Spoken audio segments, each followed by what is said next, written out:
Je, unafahamu kwamba maziwa ya mgando yana faida katika vidonda vya tumbo? Pia unafahamu kwamba maziwa ya mgando ni tiba ya vidonda vya tumbo?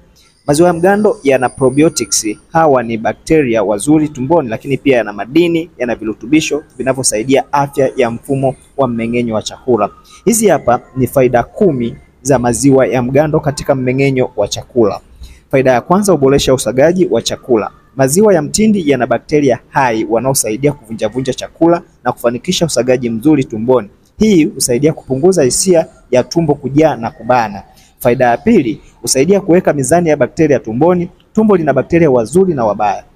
Probiotics kwenye mtindi husaidia kuweka uwiano mzuri wa bakteria, hivyo kuimarisha afya ya utumbo. Faida ya tatu, hupunguza tatizo la kuharisha.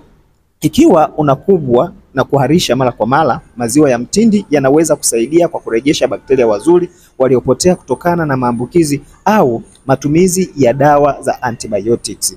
Hupunguza tatizo la kufunga choo. Faida ya 4, mtindi huongeza bakteria rafiki tumboni ambao husaidia kurahisisha mfumo wa haja kubwa, hivyo kupunguza tatizo la kufunga choo. Faida ya 5, husaidia kupunguza maumivu ya tumbo na gesi. Maziwa ya mtindi hupunguza kiwango cha asidi na cha gesi tumboni na kusaidia kupunguza maumivu ya tumbo yanayotokana na indigestion, kushindwa kusaga chakula kwa tafsiri yake. Faida ya 6, hupunguza hatari ya vidonda vya tumbo. Probiotics zilizopo kwenye mtindi husaidia kupambana na bakteria au Helicobacter pylori au H. pylori ambao wanahusiana na vidonda vya tumbo. Faida ya 7, hupunguza dalili za lactose intolerance.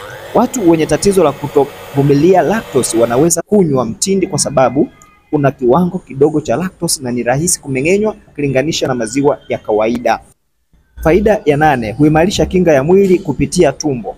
Afya ya mmeng'enyo wa chakula ina uhusiano wa moja kwa moja na kinga ya mwili. Mtindi huimarisha mfumo wa kinga kwa kusaidia uzalishaji wa kinga za mwili.